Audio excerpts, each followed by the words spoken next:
morning. We are going to do a little yoga flow this morning and just want to bring you some of the health benefits of moving your body through this breath movement union, which is really the definition of yoga. Again, I've told you guys that before. So just going to take a really basic flow.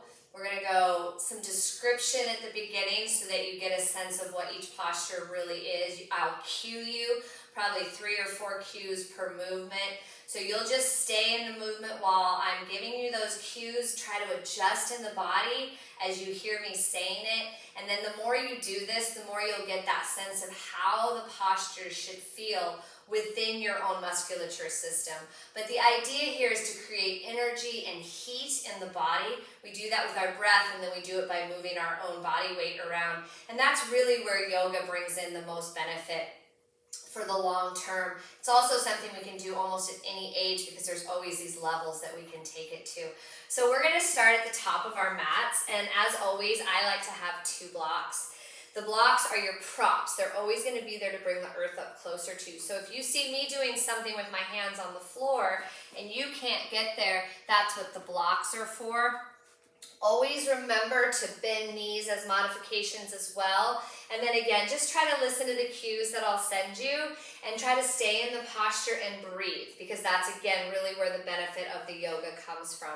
So stepping to the top of the mat, this is called same on all sides pose. And again, it's just this anatomical awareness of being in symmetry within the body. We're going to take a nice deep inhale, and we're just going to let that go on the exhale, becoming a little more present on the 4 corners of our mat. With your next inhale, we're going to take arms overhead, mountain pose. You're going to bring the biceps to frame the ears. Let those shoulders hug down the back so that there's space between the ears and those shoulders, creating a nice length in the neck. And then just looking straight forward, pull the tummy muscles in and tuck the tailbone gently under. Release your right arm down the side edge of your leg. Stretch up first as if I were lengthening you to the sky, and then exhale, side bend over. Imagine arcing over a barrel with your side ribs and then lengthening those top ribs even more through the intercostals. Take one more breath there. Know that you can always look down if there's tension in the neck. Inhale, both arms up, mountain pose. Exhale, second side. Left arm drains down, side edge. Reach up slightly first, then start to bend over. Take your time here, lengthening the side body. And again, try not to crunch, but also lengthening the lower side of the ribs as we bend. Inhale, both arms re-extend, mountain pose. Baby back bend, Anuvatasana. You're going to cactus your arms, sending the elbows wide. Cradle your heart and your chest with your shoulder blades. Squeeze your butt, pull the tummy in, and start to lengthen up and slightly back. Keep the neck not in too much resistance, so don't let the head drop all the way. Try to keep the chin slightly elevated to protect the neck.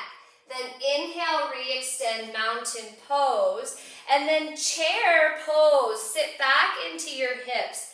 Now in chair, if you have tight shoulders, we've talked about this, you can bring arms in front, still plugging shoulder heads back, tummy in. Otherwise, you can take a traditional style of the posture, biceps and ears line up. Get grounded in your heel bones, pull your tummy in, toes are feather light. One more inhale. Exhale, forward fold all your energy down to the mat. Soften your knees, it's the first time here, and maybe separate your feet 2 to 4 inches. Grabbing opposite elbow, shift the weight, toe ball mound heavy, and gently pendulum swing side to side to lengthen the hamstrings and the lower back. Take one more breath here.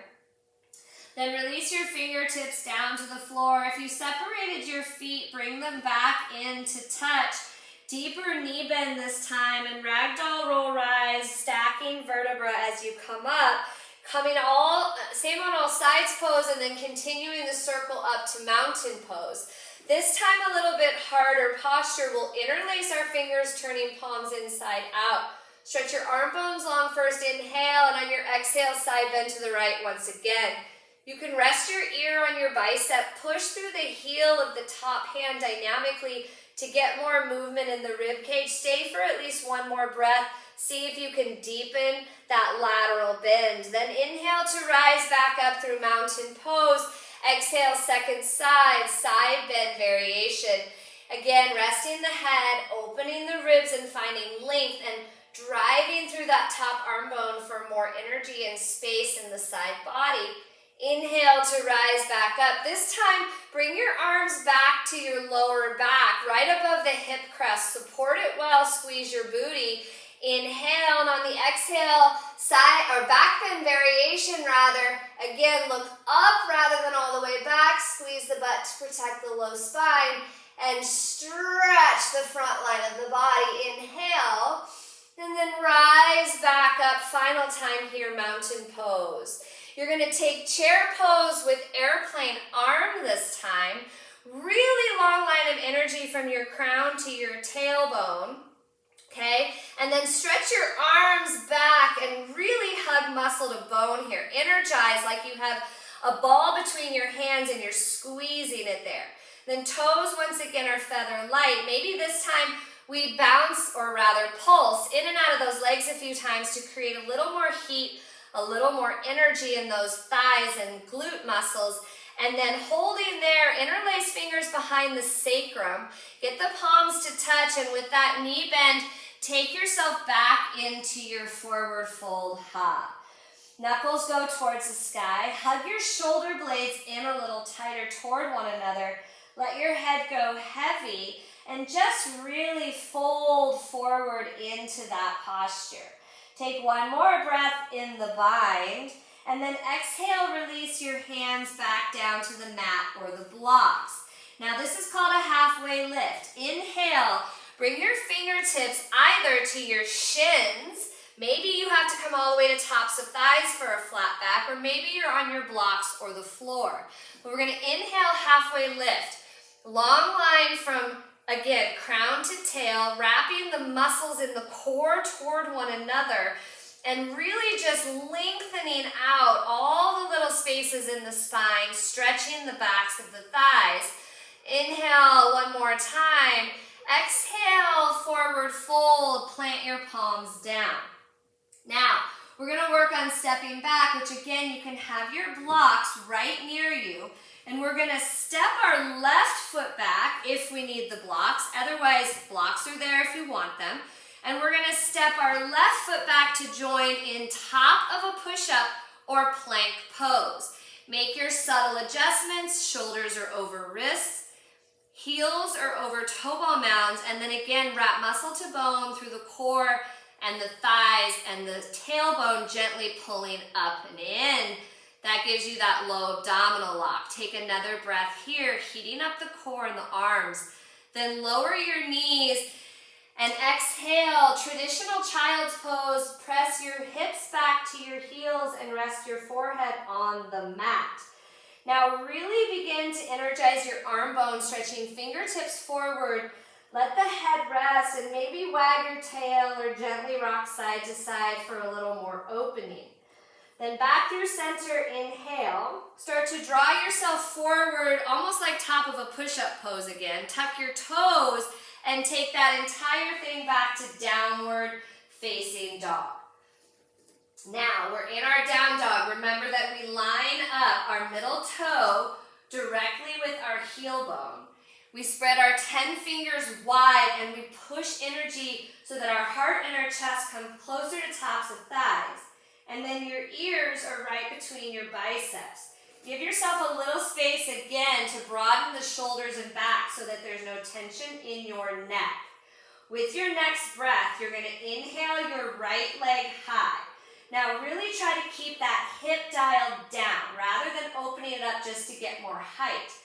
Get energized in the hip girdle and lift the leg higher through the muscles of the inner thigh and the hamstring. Take a breath here, inhale.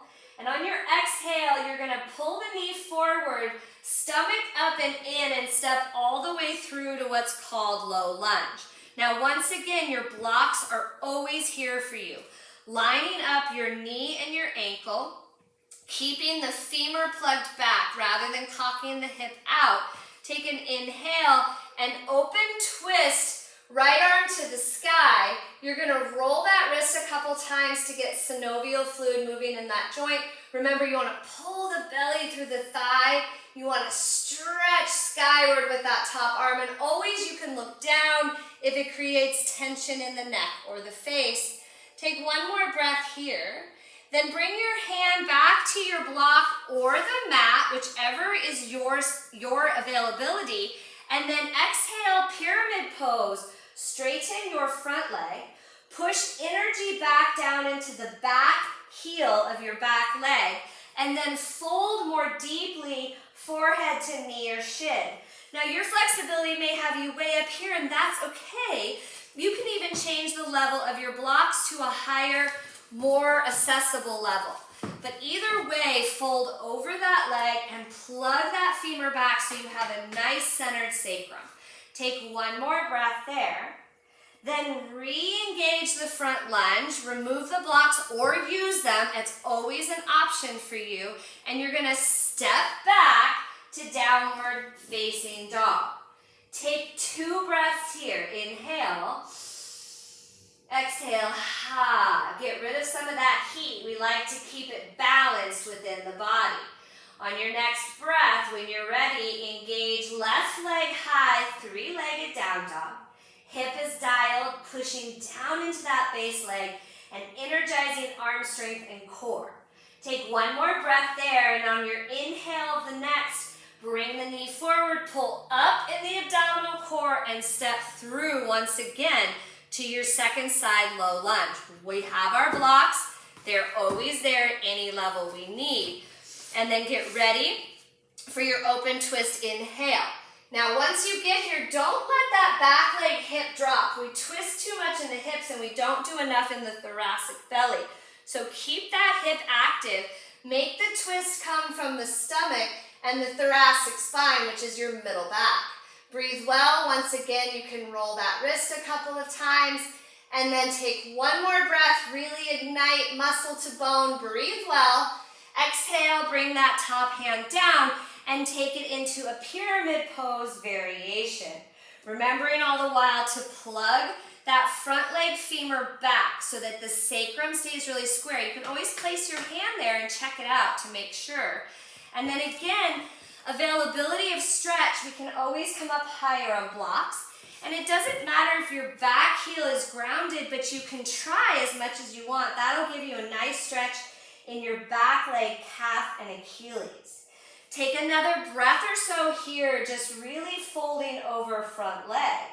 Then on your next inhale, come back into your runner's lunge, on or off blocks. Now remember, if we're using our blocks, we can even use our blocks to step us back to downward facing dog. The blocks are always there as a support system for postures. It'll bring the ground up a little bit closer to you. Take another breath, either on or off the blocks. Inhale. Big open mouth. Exhale. Inhale, look forward to the top of your mat, stepping one foot followed by the second. You'll find or reclaim forward fold. Maybe we deepen it a little bit by pressing into our blocks or the floor, or maybe even grabbing behind calves to see if we can get a little more clearance in the hamstrings and the lower back. Then bending the knees, releasing the arms, we will ragdoll roll, rise vertebra by vertebra, coming all the way back through and ending in our same on all sides posture. Taking a breath, maybe ending at prayer center. Inhale, big open mouth. So you guys, that was a really basic flow of some exercises with the cueing so that you really get where your body's supposed to be in space and time. It's so important to not just rush through these postures, but to really engage the right muscle groups, strengthening and stretching. It's the yin and the yang that is yoga, and it's what I love the most about it. So you can do that little sequence right there 2 or 3 times through from front to back. And I'm already warm and a little bit sweaty just from pushing your own body weight around. So it's a really great way to start to get mobile in the body, to start to really learn our own bodies and be very aware of how everything's feeling top to bottom. Then that'll just send you off for your day. Maybe you're going to play tennis. Maybe you're just going out to play with the kids or get on the four-wheelers. So have a great weekend, you guys. It's always a pleasure to be your coach and your guide. I will see you next week. Take care.